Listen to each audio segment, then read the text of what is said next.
কে বেশি ভালো সেটা পরীক্ষা নেওয়ার পরিকল্পনা করেছি, এবং যে এই পরীক্ষায় সফল হবে তাকে আমি পুরস্কার দেব। এ তো বেশ শুভ সংবাদ। এই পুরস্কার সেই ব্যক্তি পাবে যে ভালো কাজ করবে, ভালো চিন্তার মাধ্যমে বাকি মানুষদের কাছে এক অনুপ্রেরণার উদাহরণ হবে। বাহ, বাহ, সাধু সাধু, খুব ভালো প্রস্তাব মহারাজ। ভালো না ছাই, এটা কোনো পুরস্কার হলো? ছে, ভালো কাজ করার কি আর চারটিখানি কথা?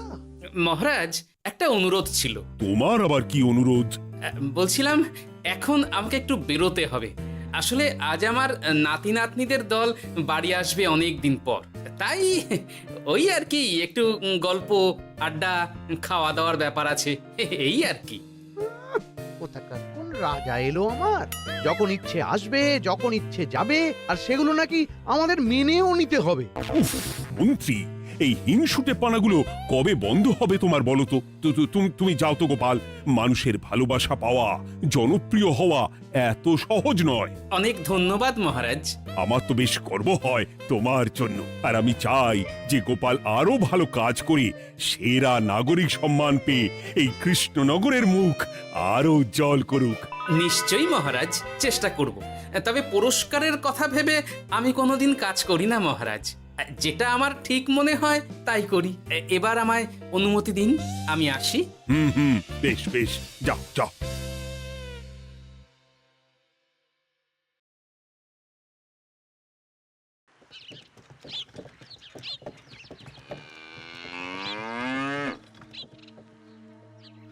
সেরা নাগরিক সম্মান সেটাও নাকি পাবে ওই গোপাল? বাবা, মহারাজের কি আদিক্ষেতা গোপালের প্রতি, দেখেও গা জ্বলে যায়। ও কি একাই আছে নাকি যে বেশি জনপ্রিয়?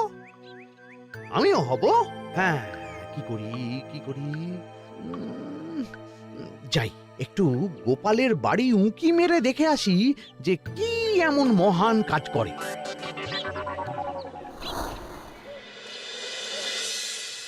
ও দিদা, শরবতটা দারুণ হয়েছে গো। হ্যাঁ, প্রাণটা জুড়িয়ে গেল। আর একটু খাবি নাকি তোরা? না না গিন্নি, বেশি শরবত খেলে বাকি কিছু আর খেতে পারবো না। তুমি বরং ওই তরমুজ, জাম, যা যা ফল এনেছি সব এনে দাও। আচ্ছা আচ্ছা, সেই ভালো। আজকের দিনটা পুরো জমে গেল, মানে কোনো তুলনা হয় না। সে আর বলতে, গোপাল দাদুর জায়গা কেউ কোনোদিনও নিতে পারবে না। কয়জন দাদুকে দেখেছে ওরা জীবনে? এসব তো আমিও খাওয়াতে পারি, বেশি বাড়াবাড়ি। এই নে সোনারা আমার, তোদের জন্যই তো তোদের দাদু এসব এনেছে। হ্যাঁ, এই তোরা খা, কেমন? লজ্জা করিস না কিন্তু। সে আর বলতে, ও দাদু, তুমি এবার পরের গল্পটা বলো তো। কি ব্যাপার, মন্ত্রী মশাই হঠাৎ আড়ি পাচ্ছে কেন? কই গো দাদু, চুপ করে আছো যে? হ্যাঁ, বলছি। এবারে বুঝলি, এবারে তোদের একটা অন্যরকম গল্প বল। ধুর, আরে কি বলছে সব ঠিক করে শোনাও যাচ্ছে না। আর একটু ভালো করে উঁকি দি।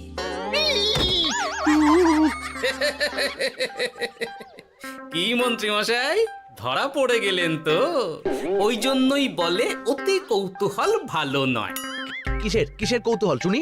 কিসের কৌতূহল? তুমি কি ভাবছিলে যে আমি আড়ি পাচ্ছিলাম? মোটেই না। আমি একটা দরকারি জিনিস খুঁজতে ভুল করে চলে এসেছি এখানে। হ্যাঁ। আপনি কত ধরনের ভুল করতে পারেন সেসব আমার জানা আছে মন্ত্রী মশাই। এখন আমি সব আপোষ করে নিচ্ছি। এরপর এমন হবে যে লোকে তোমাকে পাপোশ করেও পুজবে না। না, কেমন যেন ঠেস মেরে কথাগুলো বলে গেলে মনে হচ্ছে। মন্ত্রী মশাই অমন করে রেগে গেলেন কেন গোপাল দাদু? আমিও তো সেটাই ভাবছি রে। যাকে সেসব বাদ দে, নে আমরা বরং গল্পে ফিরি। সেই ভালো।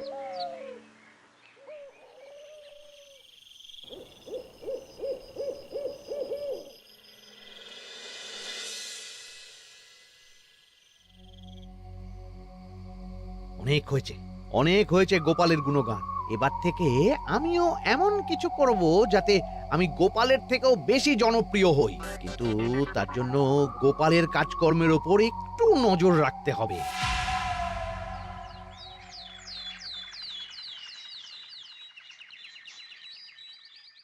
শোন বটাঘটা, কয়েকদিন তোদের গোপালের ওপর পুরো নজর রাখতে হবে। গোপাল কিভাবে কি করছে, কেমন করে করছে, সব এসে আমাকে জানাবি তোরা। আচ্ছা মন্ত্রীমশাই, চিন্তা করবেন না। একেবারে গোপালের দিন পঞ্জিকা বানিয়ে দেব আপনাকে।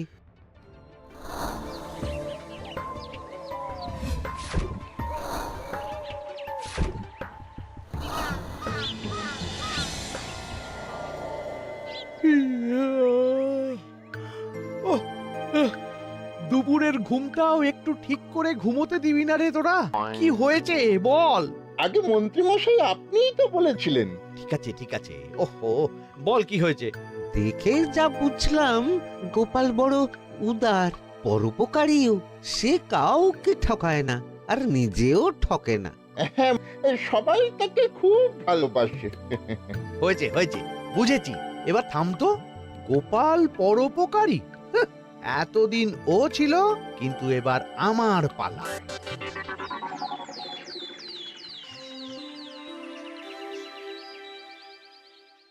মহারাজ, আমার একটা কাজ আছে, তাই আজ একটু তাড়াতাড়ি বেরোতে হবে। দয়া করে অনুমতি দিন। তোমার আবার আজ কি কাজ আছে? কেন মহারাজ, আমার কি কোনো নিজের কাজ থাকতে পারে না?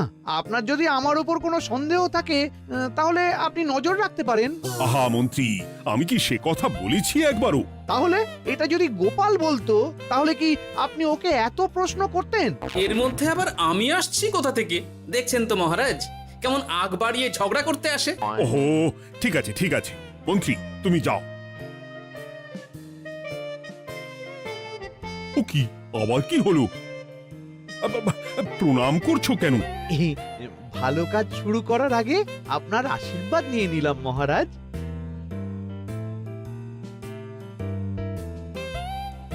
কিছু কি বুঝলেন মহারাজ? না, কি ব্যাপার বলো তো? কি সব ভালো কাজ শুরু করার কথা বললো শুধু?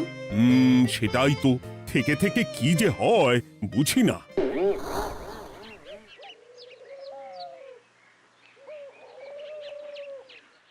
তা বলেছিলাম, সব মনে আছে তো? আজ থেকে তোদের কাজ হলো শুধু আমার গুণগান করা, লোকের কাছে আমার কাজের প্রশংসা করা। আচ্ছা মন্ত্রীমশাই।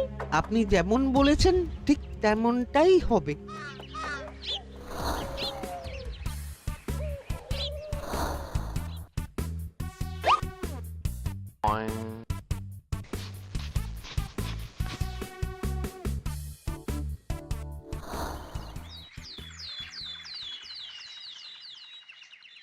সত্যি কথা, মন্ত্রী মশাই মতো আর ভালো মানুষ হয় না। ওনার মন অনেক বড়। সে আর বলতে। বরাবরই তো খুব বড় মাপের মানুষ। আরে আরে গোপাল দাদা, আরে কোথায় চললে? এই রাজসভায়। ও মা, তাহলে তো তোমার সাথে মন্ত্রী মশাইয়েরও দেখা হবে। হবে বই কি? বাহ বাহ বাহ বাহ, তাহলে তুমি একটু ওনাকে আমার গিন্নির তরফ থেকে ধন্যবাদ জানিয়ে দিও। গতকাল উনি আমাদের অনেক সাহায্য করেছিলেন কি না? সাহায্য? মন্ত্রী মশাই? আচ্ছা, ঠিক আছে।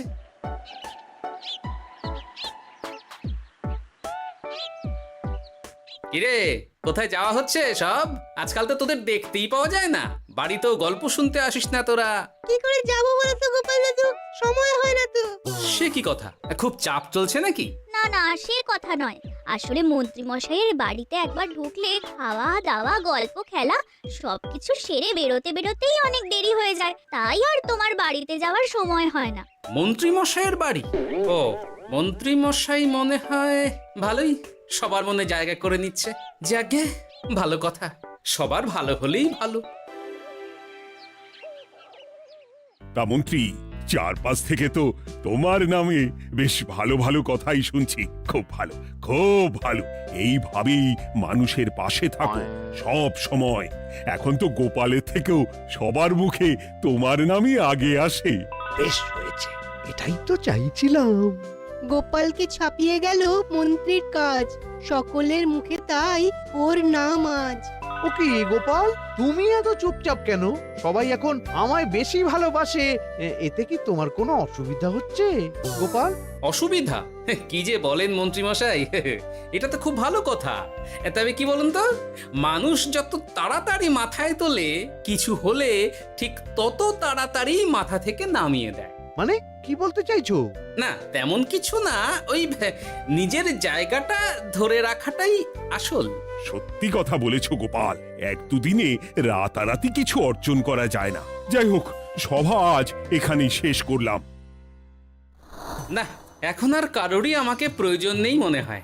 সবাই তো মন্ত্রীমশাইয়েরই জয়গান করছে, তবু যেন কেমন খটকা লাগছে আমার। ধুর, এত ভেবে কাজ নেই, ভোলা ময়রার দোকান থেকে বরং কটা রসগোল্লা কিনে নিয়ে যাই। কই গো, আমাকে গোটা 10 রসগোল্লা দাও তো। রসগোল্লা তো হবে না। কি হবে না? এই তো সামনে রাখা দেখতে পাচ্ছি। ওগুলো ওই মন্ত্রী মশাইয়ের জন্য রাখা আছে। ওগুলো ছাড়া তুমি অন্য কিছু বলো, আমি দিচ্ছি। না থাক, কিছু লাগবে না।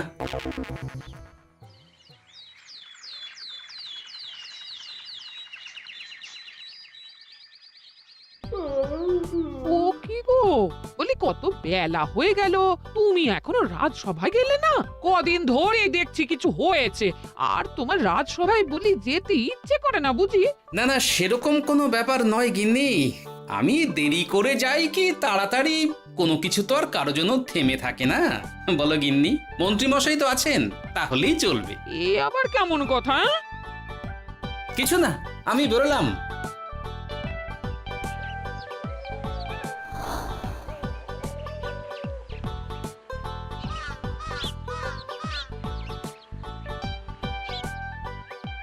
কিরে, তোরা সব এখানে দাঁড়িয়ে কেন?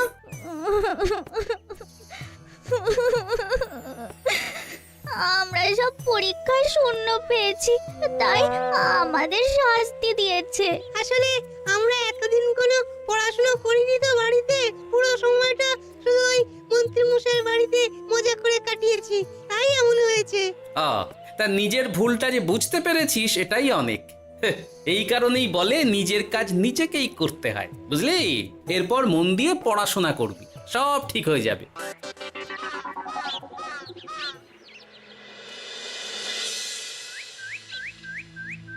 ও কি গো ভোলা ময়রা, এমন মুখ বেজার করেছো কেন? আর কি বলি গোপাল দাদা, খদ্দের একটাও নেই। বসে বসে শুধু মাছি তাড়ানো ছাড়া আর কোনো কাজই নেই। কেন, হঠাৎ এমন কেন হলো? এই মন্ত্রী মশাইয়ের জন্য উপকার করে দেওয়ার নাম করে আমাকে দুধ থেকে ছানা মেখে দেওয়ার কথা বলেছিল। আমিও খুশি মনে রোজ দুধ পাঠিয়ে দিতাম ওনার বাড়ি। তারপর? আসলে ওই মিষ্টি বানানো তো আর চারটিখানি কথা নয়, আমার সুবিধাই হতো। হঠাৎ খদ্দেররা সব জানানো শুরু করলো মিষ্টির স্বাদ পাল্টে গেছে, মান কমে গেছে, আর শরীর খারাপ হচ্ছে, এই সব। না না না, এ তো খুব খারাপ ব্যাপার।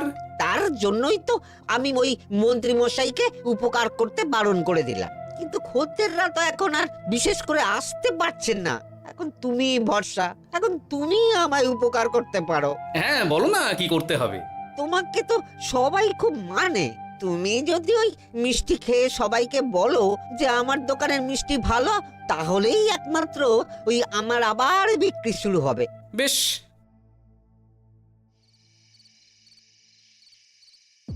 শোনো শোনো, তোমাকে না একটা কথা বলার আছে। কি কথা?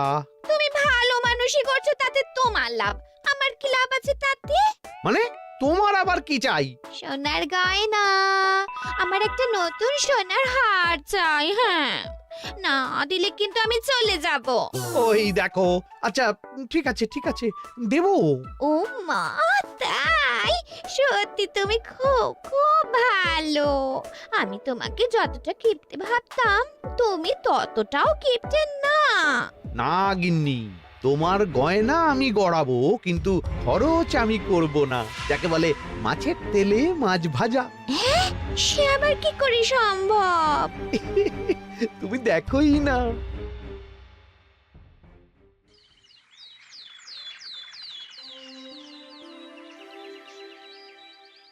মহারাজ, আপনার কাছে একটা অনুরোধ ছিল। হ্যাঁ বলো না। এই আগামী সপ্তাহে আমি সকলকে বিনামূল্যে বস্ত্র ও খাদ্য সামগ্রী বিতরণ করতে চাই। আর তার জন্য আমার ইচ্ছা যে আপনি সেখানে প্রধান অতিথি হয়ে আসুন। বাহ বাহ বাহ, এ তো ভারী উত্তম প্রস্তাব, নিশ্চয়ই যাব। অনেক ধন্যবাদ, এ তো আমার পরম সৌভাগ্য মহারাজ। কি খুশি তাহলে?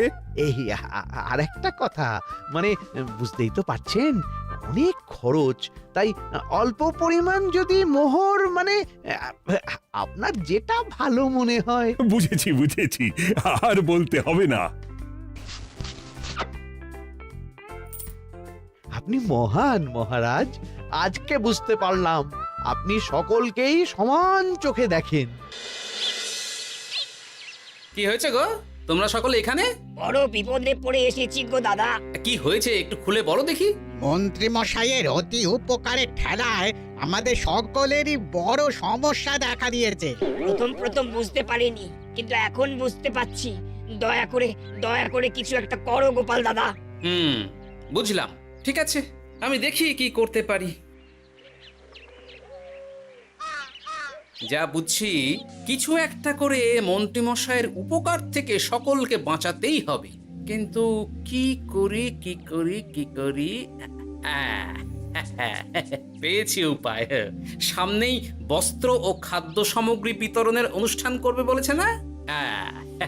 ওটাতেই কিছু একটা করতে হবে। যা বললাম তাহলে বুঝলি তো?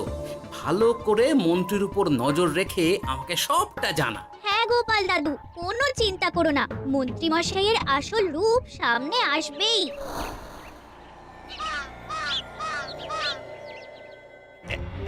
এই নে আগাম কিছু মোহর। সামনের অনুষ্ঠানের জন্য সব থেকে খারাপ মানের কাপড় ও আনাজপাতির বায়না দিয়ে আসবি।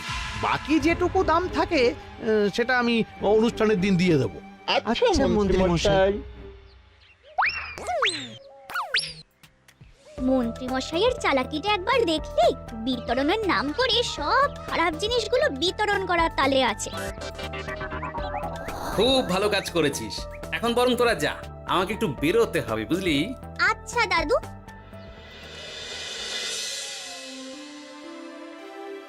তুমি সত্যি বলছো গোপাল? এত বড় বিশ্বাসঘাতকতা! আমার থেকে মোহর নিয়ে, আমার হাত থেকে উপহার নিয়ে আমার প্রজাদেরই ঠকানো। এখনই তাহলে ওই মন্ত্রীকে ডেকে এনে শাস্তি দেওয়া হোক।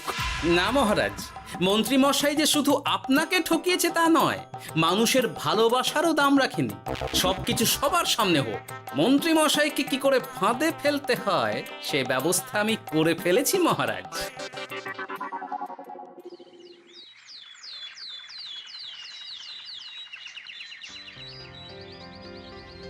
যাক বাবা, এই সুযোগে প্রচুর মোহর হাতে চলে এলো। এমনিও আমার চিন্তার কোনো ব্যাপার নেই, সব জিনিস তো মহারাজের হাত দিয়ে বিতরণ করা হবে, তাই খারাপ হলেও সবাই ভাববে মহারাজ দিয়েছে। শোন, এবার তোরা গিয়ে মন্ত্রীকে ওখান থেকে সরিয়ে আন। ততক্ষণে আমি আমার কাজটা মিটিয়ে নিই। আচ্ছা। মন্ত্রী মশাই, শিগগিরই চলুন আমাদের সাথে। মহারাজ আপনাকে ডাকছেন ওই গাছতলার ওখানে। এখন? হ্যাঁ, মহারাজ তো আপনার উপর খুব খুশি, তাই দেখে মনে হলো কোনো একটা উপহার দেবেন আপনাকে। তাই নাকি? বটেই তো। আমি এক্ষুনি যাচ্ছি। এবারে জমবে মজা।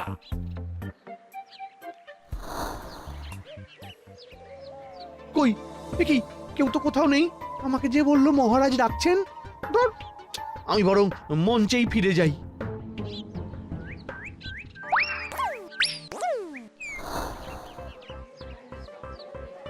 মন্ত্রী মশাই, আমরা চলে এসেছি। আপনি বলেছিলেন আজকে আমাদের পাওনা মিটিয়ে দেবেন। আপনার কথা মতো সবচেয়ে উৎকৃষ্ট মানের কাপড় আমি দিয়েছি। হ্যাঁ মন্ত্রী মশাই, আমিও একদম ওই টাটকা শাকসবজি, মাছ, মিষ্টি সব দিয়ে থলি ভরিয়ে দিয়েছি। এবার দামটা মিটিয়ে দিন। দুজনের মিলিয়ে হয়েছে ওই 1000 মোহর। বাহ মন্ত্রী বাহ, তুমি এত ভালো ভালো জিনিস বিতরণ করছো, আমি তো বিশ্বাসই করতে পারছি না। মোটেই না, আমি অত দাম দিতেই পারবো না। আমি তো ভালো জিনিস দিতে বলিনি, আমি বলেছিলাম সব থেকে খারাপ জিনিসগুলো দিতে। কি বললেন মন্ত্রী মশাই? এই রে, ধরা পড়ে গেলাম মনে হয়। তোমার এত বড় সাহস, তুমি আমার রাজ্যে থেকে এইভাবে মানুষকে ঠকাবে? আমায় ক্ষমা করে দিন মহারাজ, আমি ইচ্ছা করে এমন করিনি। আর আমি কোনো কথা শুনতে চাই না। উপকারের নাম করে তুমি আমার প্রজাদের যা অপকার করেছো সব আমি জানি। তোমাকে শাস্তি পেতেই হবে। প্রহরী, বন্দি করো মন্ত্রীকে। মহারাজ আর হবে না, আর হবে না মহারাজ, আর হবে না। ওই জন্যই বলে যেমন কর্ম তেমন ফল।